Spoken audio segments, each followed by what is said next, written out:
하나님의 말씀은 신약 성경 갈라디아서 4장 19절에서 20절 말씀입니다. 제가 봉독해 올려드리겠습니다. 나의 자녀들아, 너희 속에 그리스도의 형상을 이루기까지 다시 너희를 위하여 해산하는 수고를 하노니, 내가 이제라도 너희와 함께 있어 내 은성을 높이려 함은 너희에 대하여 의혹이 있음이라. 아멘. 그리스도의 형상을 이루기까지라는 제목으로 은혜를 나누고자 합니다. 우리는 예수를 믿으면서 과연 내 속에 그리스도의 형상이 이루어졌는가 하는 것을 말씀을 드립니다. 그리스도의 형상이라는 게 도대체 무엇일까? 그것은 잠시 후에 다시 말씀드리고, 오늘 이 본문에서 사도 바울이 왜 이런 말을 했을까 하는 것입니다. 나의 자녀들아, 너희 속에 그리스도의 형상을 이루기까지 다시 사도 바울은 너희를 위하여 여자들이 해산하는 그 고통을, 그 고통만큼 내가 고통하면서 너희들을 가르치겠다, 그 말이지요. 그리고 나서 하는 말씀을 20절에 내가 이제라도 너희와 함께 있어 내 은성을 높이려 함은, 지금 바울이 은성을 높이겠다고 하지요. 그것은 너희에 대하여 의혹이 있다, 지금 그렇게 말을 하고 있습니다. 이 말씀 자체가 왜 지금 사도 바울이 이런 얘기를 하느냐 하는 것은, 지금 갈라디아 교회가 하나님의 말씀으로 잘 믿고 있는데, 그 이스라엘에 떠돌아다니는 유대주의자, 유대인들이 그들이 자꾸 옆에 와서 엉뚱한 소리를 자꾸 하고 있지요. 너희들이 믿음으로 구원받는다 하지만 그래도 율법을 지켜야 구원을 받지, 율법을 안 지키고는 너희들이 구원받을 수가 없다, 지금 그러한 자꾸 엉뚱한 소리를 해가지고 이 혼란스럽게 만들어난 거죠. 갈라디아 교회가 예수를 믿는 믿음 안에 오늘 사도 바울이 말하는 하나님의 형상만 이루어지면 613가지 그 모든 율법을 다 지켜지는 것과 같은 거지요. 꼭 율법을 지켜가지고 꼭 꼬집어내가지고 요거를 지켜라 저거를 지켜라가 아니라, 하나님 사랑 안에서는 모든 율법을 예수님께서 뭐라 그랬습니까? 완성하러 왔다. 폐하러 온 것이 아니라 완성하러 왔다. 사랑 안에는 그 모든 율법이 포함되어 있다. 그런데 이 유대인들은 늘 와서 바울이 잘못 가르친 것이다, 너희들이 바울을 그 가르침을 받아도 뭐를 해야 된다고? 그들이 율법을 따로 지켜나가야 된다. 그렇게 율법에는 뭐가 나옵니까? 할례도 나오고 십계명이 나오는 그 모든 말씀들이 다 나오죠. 그래, 그것을 다 지켜야 된다. 그런데 예수님께서는 이 땅에 오셔가지고 우리에게 주신 계명이 두 가지가, 하나님을 향하여서는 우리가 모세가 받았던, 하나님으로부터 받았던 그 십계명이 1계명부터 4계명까지가 하나님께로 향한 계명이요, 5계명부터 네 부모를 공경하라부터 시작해서 10계명까지가 사람을 향한 그러한 계명이지요. 그래서 예수님은 2계명을 우리에게 주셨지요. 하나님을 향하여서는 마음을 다하고 뜻을 다하고 목숨을 다하고 힘을 다하여 주 너의 하나님을 사랑하라. 또 사람에게 관계에서는 이와 같이 내 이웃을 내 몸같이 사랑하라. 이렇게 2계명을 주셨는데 이 계명만 지키면 10계명 613가지의 그 율법이 그 안에 다 들어있는 거예요. 다 지킬 수 있는 거예요. 그런데 자꾸 율법주의자들, 쉽게 말하면은 사울이었을 때, 바울이 사울이었을 때 그렇게 율법을 가지고 따지고 지켜야 된다고 그렇게 말하던 그것을 지금 다시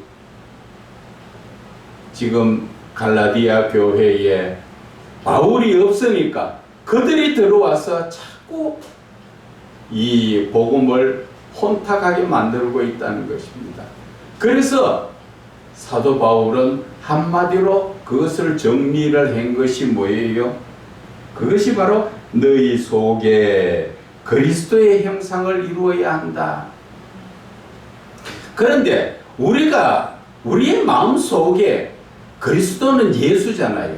예수님의 형상을 외형적으로 말하면 그 모습을 내 마음 속에 새기면 무슨 이득이 있겠습니까? 아무 유익이 없지요. 그러면은 이 지금 말하고 있는 형상이라는 것은 무엇을 의미하는가 하는 것입니다. 지금 바울이 그리스도의 형상이라는 것은 바로 그리스도의 성품을 이야기하는 거예요. 그리스도의 성품이 바로 하나님의 성품이지. 그 성품을 우리가 본받아야 된다. 그래서 로마서 15장 5절에도 예수 그리스도를 본받아라. 바울이 그렇게 말했지요. 그리고 나서 빌립보서 2장 5절에도 사도 바울은 예수 그리스도의 마음, 그 마음을 품으라.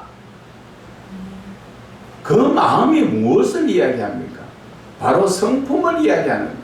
예수 그리스도의 성품을 우리는 본받고 그 예수 그리스도의 성품을 우리는 내 마음에 새겨야 한다는 것을 말하는 것이죠. 이 하나님의 그 형상이라는 것은 처음부터 하나님께서 창세기 1장 26절에 말씀하시기를 사람을 지을 때 우리의 형상대로 짓자, 그렇게 말씀을 하신 것처럼 형상이라는 것은 모습을 이야기하는 것도 있지만 그보다 더 중요하게 하시는 것은 하나님은 영이시기 때문에 보이지 않는 그분의 모습을 중요하게 하는 것이 아니라 그분의 성품을 말을 하는 것이, 내적인 면, 하나님의 그 내적인 성품을 사람이 그 하나님을 닮아 사람을 그 하나님의 아들로서의 그 삶을 살게 하기 위해서 하나님은 하나님께서 가지고 계신 그 신적 성품을 누구에게 주셨다고요? 사람에게 다 주신 것입니다. 그래서 베드로후서 1장 4절에 보면은 베드로가 이야기합니다. 우리에게 신의 성품에 참여해야 한다. 그것이 개역 한글판에는 신의 성품에 참여하라. 그리고 개역 개정판에는 그 신적 성품에 참여하라. 이렇게 말이 조금은 다르게 되어 있지만 똑같은 말입니다. 그래서 거기에서 베드로가 하는 얘기는 하나님의 성품을 그것을 회복해라, 그 말씀이에요. 그래서 오늘 이 사도 바울이 우리에게 하는 말이 그 말이잖아요. 그리스도의 형상이 너희 속에 이루어지기까지, 그러면 그리스도의 그 성품이 어디에 있다가 이제 다시 옵니까?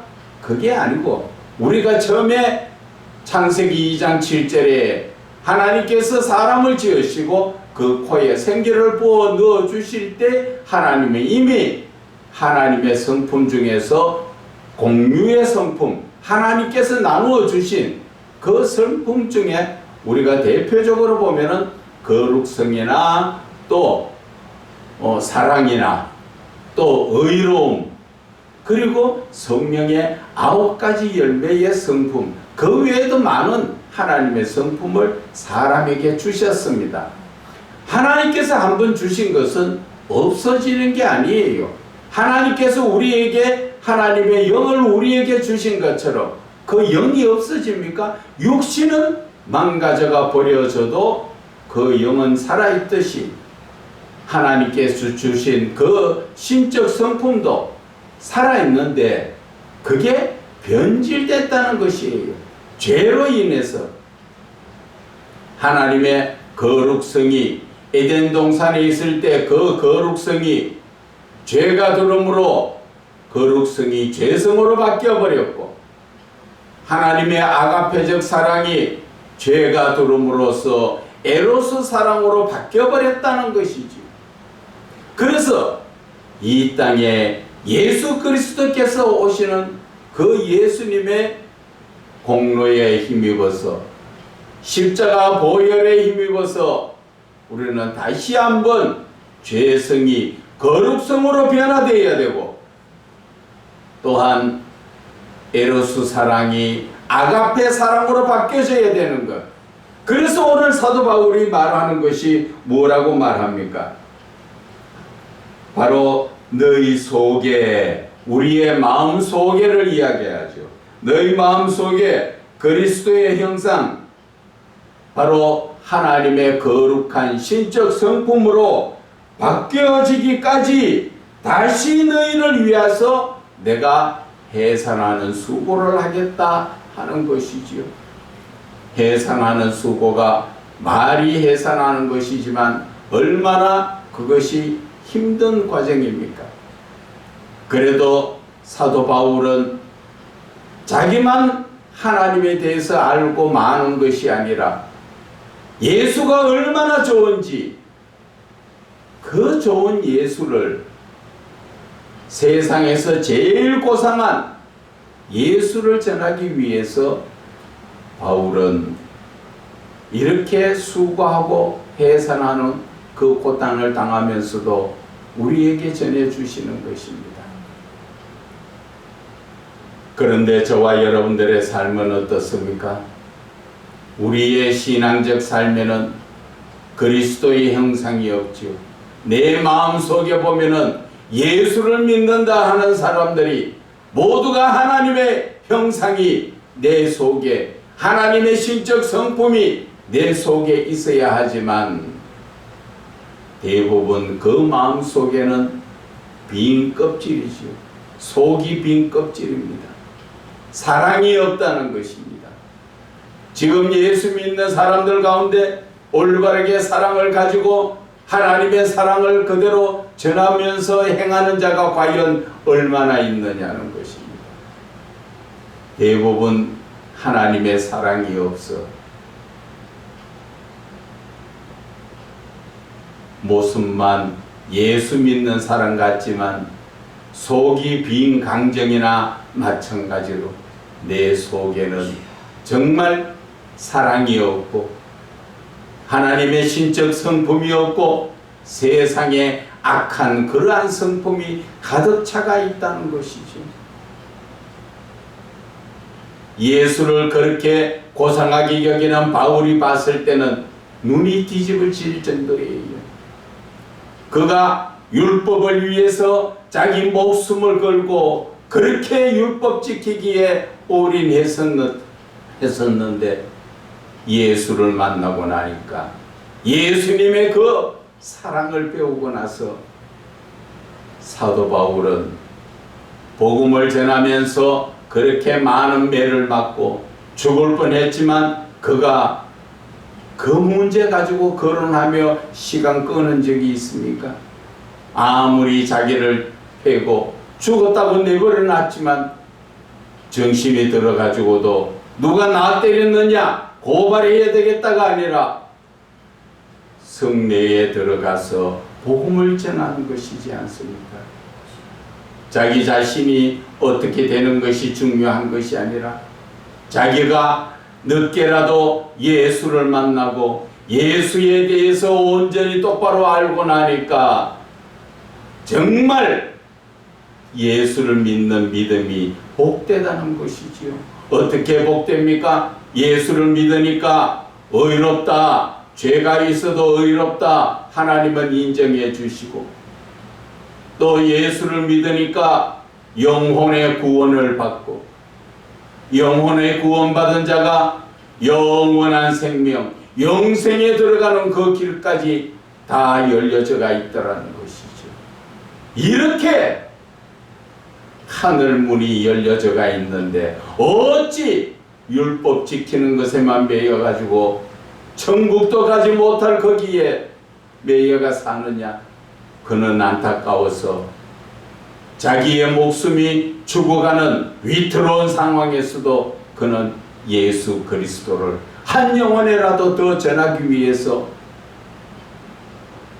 세계를 돌아다니며 복음을 전했기 때문에 오늘날 저와 여러분들이 구원을 받고 이 자리에 앉아서 이제 바울을 대신해서 예수를 지금 전하고 있는 것입니다.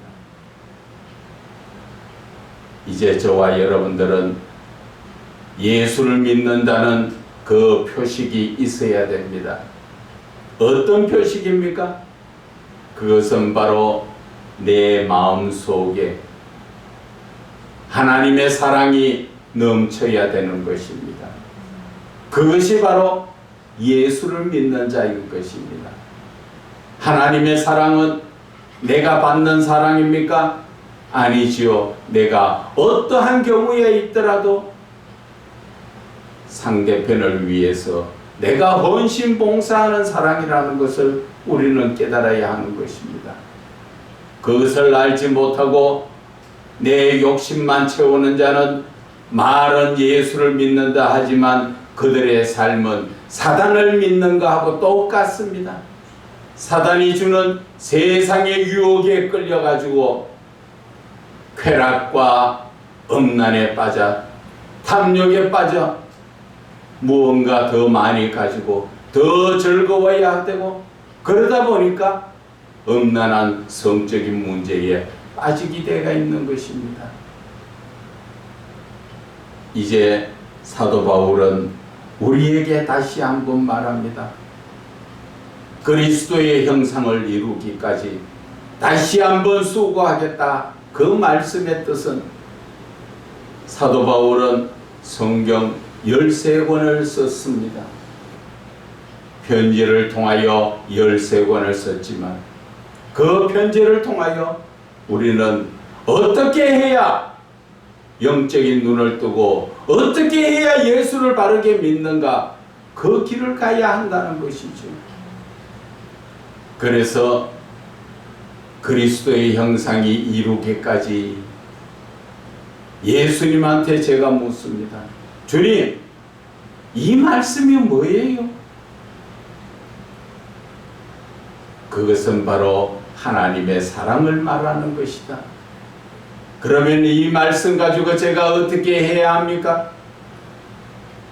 네가 사랑을 바르게 알고 사랑을 행하면서 내 이웃에게도 복음을, 사랑의 복음을 전하라는 것이지. 하나님은 항상 나와 함께 하십니다.